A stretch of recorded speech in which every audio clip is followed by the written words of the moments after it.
নিজেকে নিয়ন্ত্রণ করবেন কিভাবে এবং আপনি নিজেকে নিয়ন্ত্রণ করলে কি কি সুবিধা পেতে পারেন। নিজেকে নিয়ন্ত্রণ করা পৃথিবীর সবথেকে বড় একটা কঠিন কাজ। সকল ধর্ম বা আইন আদালত এই ব্যবস্থাগুলো মানুষকে নিয়ন্ত্রণে আনার চেষ্টা করে। সবার আগে তোমাকে এটা জানতে হবে নিজেকে নিয়ন্ত্রণ করলে কি কি সুবিধা পাবে। নিজেকে নিয়ন্ত্রণ করলে আপনার জীবনের স্ট্রেস কমে যাবে, অর্থাৎ নেগেটিভ চিন্তাভাবনা থাকবে না।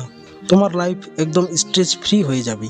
তোমার কাজকর্মে তুমি ফোকাস হতে পারবে। তুমি কিছু করতে চাইলে সবার প্রথমে তোমাকে ফোকাস হতে হবে। তৃতীয় সুবিধা হচ্ছে তুমি তোমার লক্ষ্য পূরণ করতে পারবে। তোমার চারপাশে যে কোলাহলগুলো আছে সেগুলো এড়িয়ে চলতে পারবে। চতুর্থ নম্বর হচ্ছে আমরা নিজেকে ক্ষতিকারক অভ্যেসগুলো থেকে এড়িয়ে চলতে পারি, যেমন কি সিগারেট খাওয়া, ড্রিঙ্ক করা, লম্বা সময় ধরে টিভি দেখা, প্রচুর খাওয়া দাওয়া করা, নিজের যত্ন না নেওয়া, এগুলো এড়িয়ে যেতে পারবেন। তো চলো নিজেকে নিয়ন্ত্রণ করার কয়েকটা টেকনিক জেনে নিই। নিজেকে নিয়ন্ত্রণ করার প্রথম টেকনিক হচ্ছে ডিস্ট্র্যাকশন বা নিজেকে নেগেটিভ চিন্তাভাবনা থেকে দূরে রাখা বা নিজেকে সরিয়ে রাখা। আপনি নিজেকে নেগেটিভ চিন্তাভাবনা থেকে সরিয়ে রাখার জন্য কি কি করবেন? আপনি আপনার পছন্দের যেগুলো কাজ সেগুলো করতে পারেন। সেটা হতে পারে গান শোনা, ছবি আঁকা, খোলা মাঠে বা বাগানে হাঁটা। আরেকটা হতে পারে বন্ধুবান্ধব বা পাড়া প্রতিবেশীর সাথে মেলামেশা করা। অনেক সময় যারা ধর্ম পালন করি তারা তসবিহ গোনে, হিন্দুরা জপমালা করে।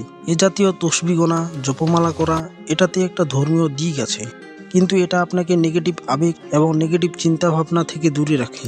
তার ফলে আপনার ব্রেন শান্ত হয়। দ্বিতীয় টেকনিক, শ্বাস প্রশ্বাসকে নিয়ন্ত্রণ করা।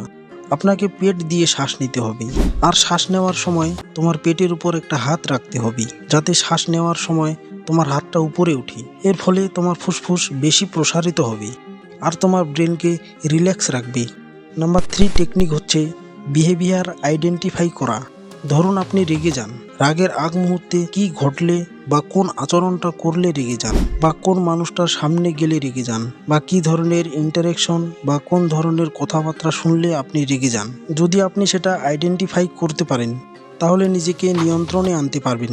নিজেকে নিয়ন্ত্রণ করার পরবর্তী টেকনিক হচ্ছে প্রতিক্রিয়া দেখানোর জন্য সময় নেওয়া। অর্থাৎ যেই ঘটনা ঘটেছে সেটা ঘটানোর সাথে সাথে রিয়াকশন না করে কিছুটা সময় নিয়ে তারপর রিয়াকশন দেখান, বা কিছুক্ষণ চুপ থেকে ডিসাইড করতে পারেন কি রিয়াকশন দিলে কোনো ঝামেলা হবে না বা কোনো ক্ষতি হবে না।